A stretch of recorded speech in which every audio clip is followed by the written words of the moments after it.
அனைவருக்கும் வணக்கம். Welcome to our sweet Kanna channel. இன்றைக்கி சண்டே ஒரு பயனுள்ள தகவல்கள் நிகழ்ச்சியில் பார்த்திங்க அப்படின்னா ரொம்ப முக்கியமான ஒரு டாபிக் போதை.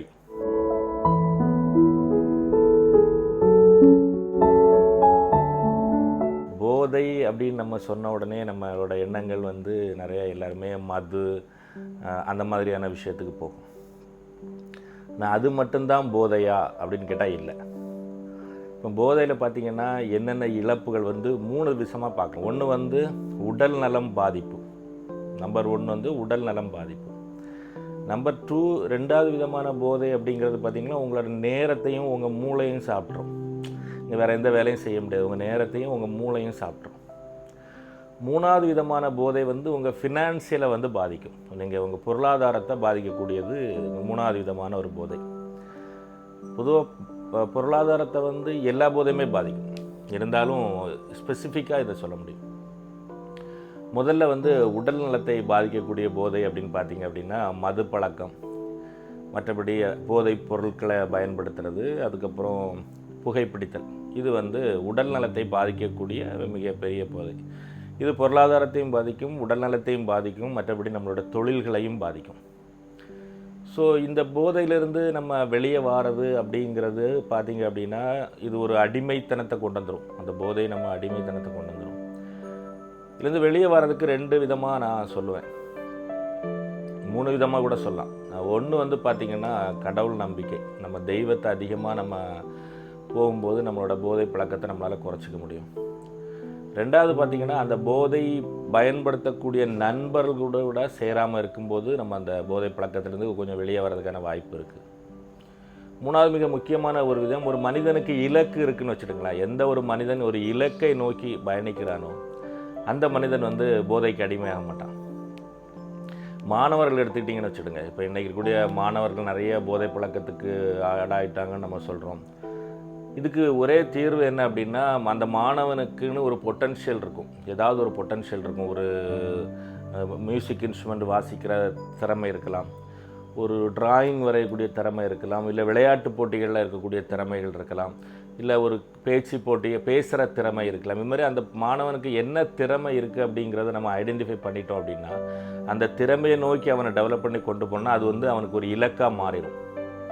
ஒரு விளையாட்டு வீரன் அப்படின்னா நம்ம ஜெயிக்கணும், டிஸ்ட்ரிக்டில் ஜெயிக்கணும், ஸ்டேட்டில் ஜெயிக்கணும் அப்படிங்கிற ஒரு இலக்காக மாறிடும். எப்போ ஒரு விளையாட்டு வீரன் அந்த மாதிரியான ஒரு இலக்கை நோக்கி பயணிக்கிறாங்களோ அவங்க போதை பழக்கத்துக்கு அடிமையாக மாட்டாங்க, அவங்க செல்ஃப் டிசிப்ளினில் இருப்பாங்க. ஸோ அந்த வகையிலையும் நம்ம அந்த போதை பழக்கத்தை கொண்டு வர முடியும். நம்ம போதை பழக்கத்தோட இதனால் இதாயிரும்னு சொல்கிறத விட அவனுக்கு இருக்கக்கூடிய திறமையை நம்ம அந்த பாசிட்டிவை நம்ம சொல்லி அந்த பாசிட்டிவை மோர் ஃபோக்கஸ் பண்ணி அதை டெவலப் பண்ணுறது மூலமாக அவன் இதுலேருந்து வெளியே வந்துடுவான். ஒரு பையன் படிக்கக்கூடிய பையனாக இருக்கிறான், நல்லா படிப்பான் அப்படின்னா அவனை அதை ஃபோக்கஸ் பண்ண ஆரம்பிச்சிங்க அப்படின்னா அவன் இதுக்கு போக மாட்டான். யாராவது ஒரு ஆள் ஒரு பர்டிகுலர் ஃபோக்கஸ் போகும்போது அவங்க அந்த இடத்துக்கு போக மாட்டாங்க. அந்த விதமாட்டு பார்க்கலாம். ஒரு பிஸ்னஸ் மேனாக இருந்தால் பிஸ்னஸில் நல்லா பண்ணணும் அப்படிங்கிற ஒரு இது இருக்கும். ஸோ ரெண்டாவது விதமான ஒரு போதை, இது ரொம்ப முக்கியமான போதை. இன்றைக்கி இருக்கக்கூடிய மனிதர்களை மிக மோசமாக்கக்கூடிய ஒரு போதை. நம்ம நினச்சிட்ருக்கோம் மது போதைன்னு, இல்லை, மொபைல் ஃபோன். இந்த மொபைல் ஃபோன் அப்படிங்கிற ஒரு போதை பார்த்திங்க அப்படின்னா இன்றைக்கி மொத்த சமூகத்தையும் கெடுத்துட்ருக்கு. நாட் ஓன்லி இந்த ஸ்டூடெண்ட்ஸ் செக்டாரோ இல்லை ஜென்ஸ் செக்டாரோ இல்லாமல் பெண்கள், வீட்டில் இருக்கக்கூடியவங்க, பசங்க, சின்ன குழந்தைங்க. இன்றைக்கி பார்த்திங்கன்னா சின்ன குழந்தைங்களை அவங்க அவாய்ட் பண்ணுறதுக்கு பதிலாக என்ன பண்ணி விட்டுறாங்க, ஃபோனை எடுத்து கையில் கொடுத்து எதையாவது போட்டு விட்டுறாங்க. அது ஒரு முட்டாள்தனமான செயல்னு நான் சொல்லுவேன். எந்த தாய்மார் அது செய்தாலும் அது தப்பு தான்.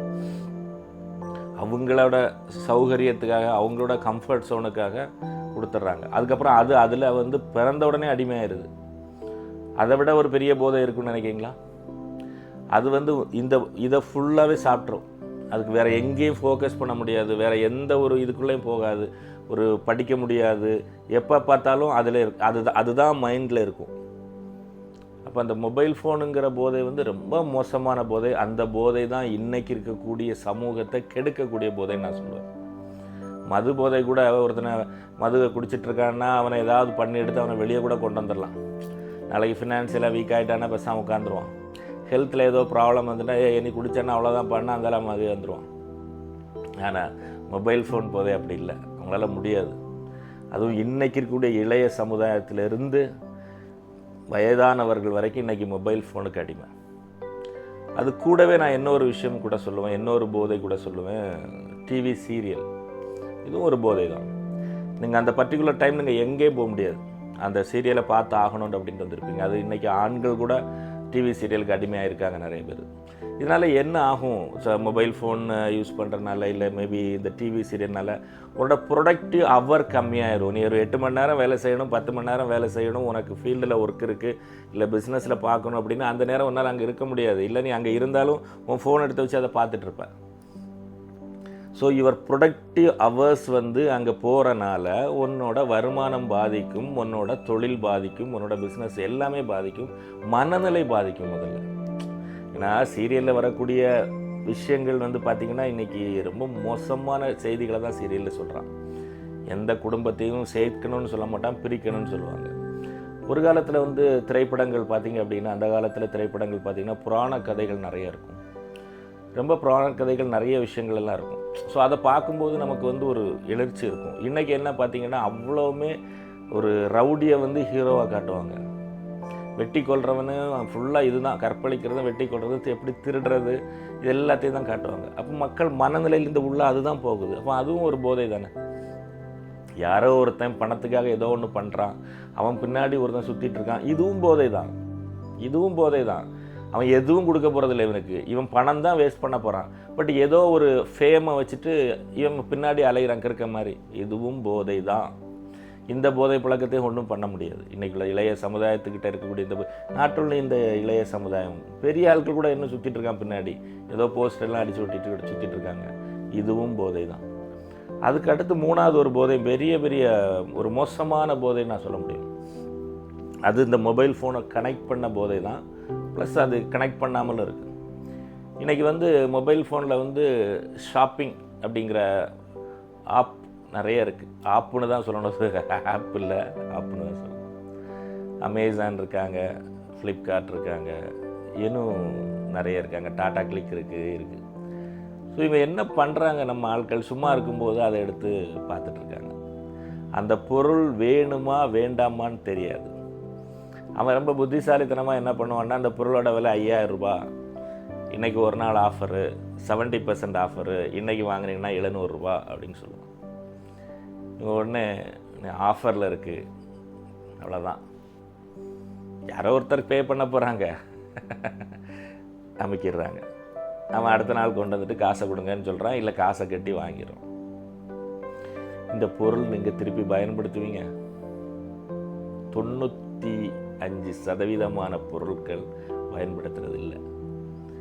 அந்த நேரத்தில் இந்த மூளையை அங்கேருந்து ஒரு ஒரு விஷயம் ட்ரிகர் பண்ணுது. நிறைய டெக்னாலஜிஸ் உங்கள் மூளையை இன்றைக்கி உங்ககிட்ட இல்லை, அது உங்களுக்கு எல்லாருக்குமே நல்லா தெரியும். உங்கள் மூளை உங்கள் கையில் கிடையவே கிடையாது.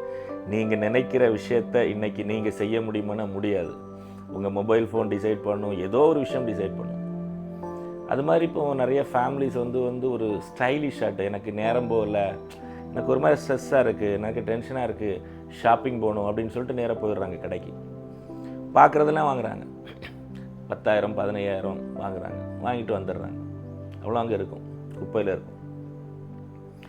ஸோ ஒரு ஸ்டேஜில் பொருளாதாரத்தில் நீங்கள் எங்கே இருக்கிறீங்கன்னு பார்த்தீங்கன்னா, நீங்கள் எங்கேயோ இருக்க வேண்டிய நபர் ஒரு தாழ்ந்த இடத்துல இருந்துகிட்ருப்பீங்க பொருளாதாரத்தில். காரணம் பார்த்தீங்க அப்படின்னா, இந்த ஓட்ட வாளியில் தண்ணி பிடிச்சக்கிறது தான், உள்ளே வந்துகிட்டே இருக்கும், இங்கே போயிட்டே இருக்கும், எப்படி போகுதுன்னு தெரியாது. நிறைய நேரங்களில் இப்போ இந்த வேலெட் வந்துடுச்சு இல்லையா, நமக்கு பணம் கையில் கொடுக்கணும்னு அவசியம் இல்லை.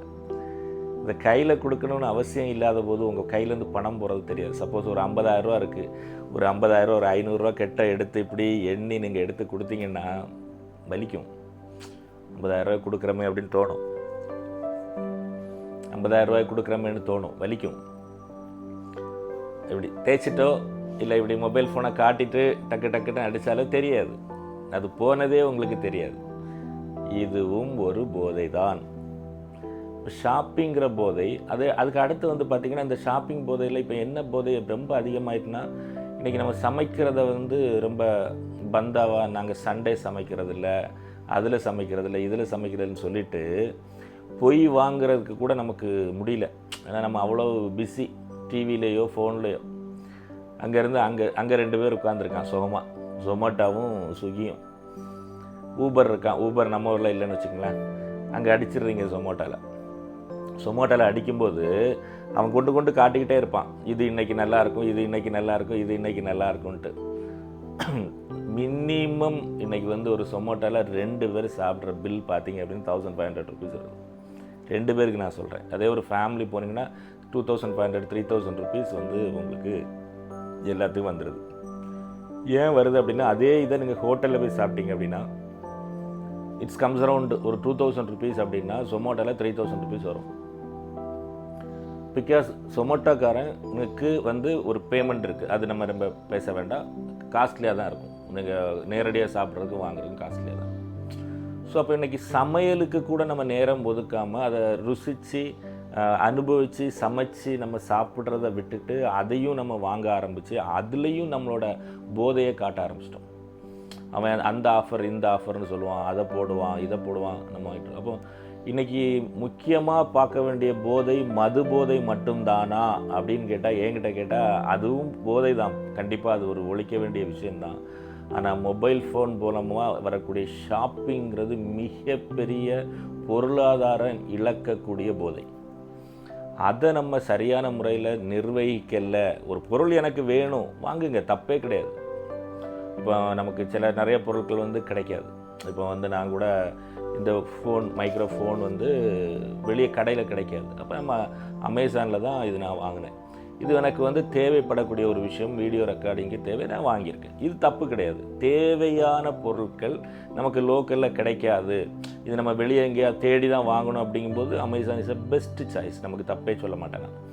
ஆனால் நீங்கள் நேரம் போகாமல் இருக்கிறதுக்காக வாங்குறீங்க பாருங்கள், நேரம் போகாமல் இருக்கிறதுக்காக ஜொமேட்டோவில் ஆர்டர் பண்ணுறது, ஸ்விக்கியில் ஆர்டர் பண்ணுறது, இது எல்லாமே வந்து ஒரு மிகப்பெரிய போதை. டிவி சீரியல் மிகப்பெரிய போதை. ஆன்லைன் ஷாப்பிங் சொல்லி இன்றைக்கி ஃபேஸ்புக்கில் லைவில் வந்து ஷாப்பிங் வராங்க, அது ஒவ்வொன்றே அதில் காட்டிக்கிட்டே இருக்காங்க, உங்களுக்கு பிடிச்சிருந்துன்னா வாங்குங்கன்னு சொல்கிறாங்க. இது ஒரு போதை. டிவி சீரியல் ஒரு போதை, ஃபேஸ்புக்கு, இது எல்லாமே. ஸோ தயவுசெய்து இதிலேருந்து கொஞ்சம் நீங்கள் வந்து ஒரு நாளைக்கு ஒரு 1 மணி நேரம் ஸ்பெண்ட் பண்ணலாம் மொபைல் ஃபோன் கூட, தப்புன்னு நான் சொல்லவே மாட்டேன். ஆனால் நீங்கள் இதுதான் எல்லாமேன்னு சொல்லி நீங்கள் ஸ்பெண்ட் பண்ண உங்களோட லைஃப் வந்து மிகப்பெரிய ஒரு கேள்விக்குறியாக மாறிடும். இதுலேருந்து நீங்கள் வெளியே வர முடியலைன்னா மிகப்பெரிய ஒரு அடிமைத்தனத்துக்குள்ளே மாட்டிக்குவீங்க. ஸோ இந்த போதை அனைத்திலிருந்தும் தேவையான அளவுக்கு மட்டும் நீங்கள் பயன்படுத்திட்டு வெளியே வந்தீங்க அப்படின்னா உங்கள் வாழ்க்கை ரொம்ப நல்லாயிருக்கும்.